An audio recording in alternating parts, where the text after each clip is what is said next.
80% luck, 20% skill, 15% concentrated power of will, 5% pleasure, 50% pain, and 100% reason to remember the name.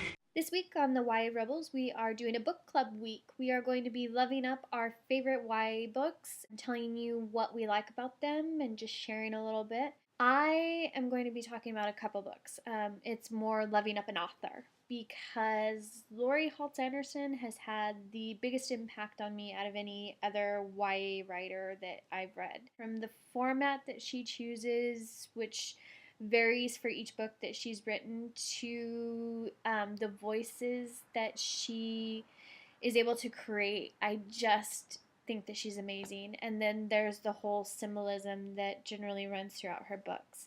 And I also love that every book she is experimenting with format.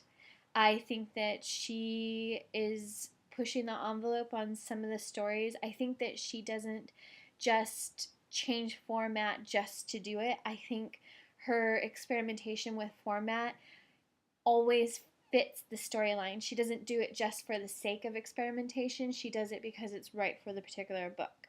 One of the things that Laurie Halse is so talented at is creating a sketch of a character in just a few sentences.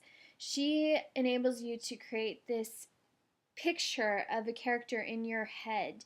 And not only that, you begin to understand the narrator. You can pick up on clues about who the narrator is by how they interpret the world or observe other characters. And again, she does it in such a brief amount of space, and I'm just always impressed by it. So I'm going to read one section that's a good example of that. And this is from Speak, which I just absolutely adore. So here's a small section.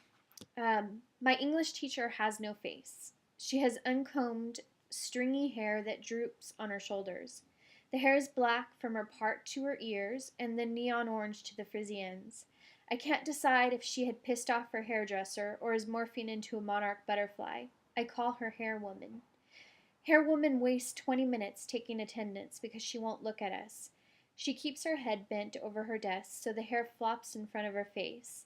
She spends the rest of class writing on the board and speaking to the flag about our required reading. She wants us to write in our class journals every day but promises not to read them. I write about how weird she is. In just those two paragraphs, we have this whole picture of who Hair Woman is. But even more than that, we have an understanding of how this narrator, Melinda, sees the world and sees the school that she's going to and interprets what's going on. And you just can read her tone that there's so much there that she's not expressing. And you I just find her brilliant. I love this book. The other thing I find so amazing about this book is the symbolism that runs throughout it. If you ever, the tree that's on the cover, there's such meaning behind that. It becomes part of an art project that Melinda's working on, and you'll see that imagery pop up throughout the book, and it just has amazing significance. Pay attention to it if you read this. If you haven't read it, get it. It's brilliant. And I've bought so many copies of this book. Every time I see one at a used bookstore, I pick one up so that I can give it to a friend or give it to another YA writer, because I just think every YA writer should read this book. Another book by her that I am hugely impressed by is Winter Girls. Again, this is another example of how she captures a character through that character's observations of another person. And she, again, does it with such brevity that I'm always just blown away. This is the opening to Winter Girls. So she tells me, the words dribbling out with cranberry muffin crumbs, commas dunked in her coffee. She tells me in 4 sentences. No, 5. I can't let her hear this, but it's too late. The facts sneak in and stab me. When she gets to the worst part. Body found in a motel room, alone. My walls go up and my doors lock. I nod like I'm listening, like we're communicating, and she never knows the difference. It's not nice when girls die. Those few paragraphs encapsulate who this character is. The specificity of the numbers, the fact that she says 4, no 5, it just captures who this character is. If you haven't read it, the main character is suffering from an eating disorder. And so she very exactly counts calories. She counts exactly what she's eating. So, of course, it makes sense that she's counting the number of sentences of the person that's talking to her that happens to be her stepmom. In that very first sentence, she's observing what her stepmother is eating. And I just, again, brilliant, brilliant. Every sentence, every word has such a specific meaning and a very real purpose for being there, and a very real purpose for the way that it's structured.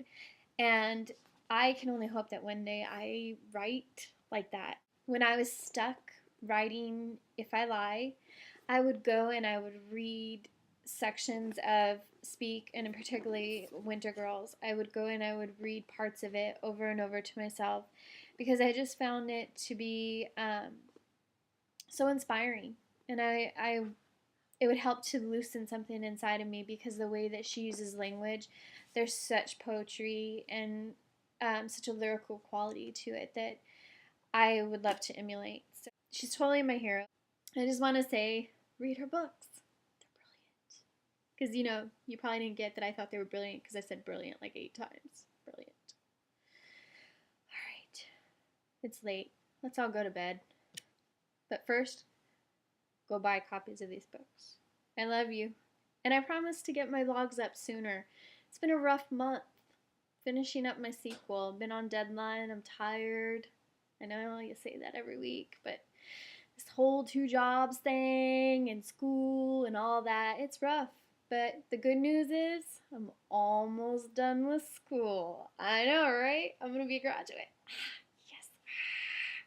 All right, good night, really, for real. Bye.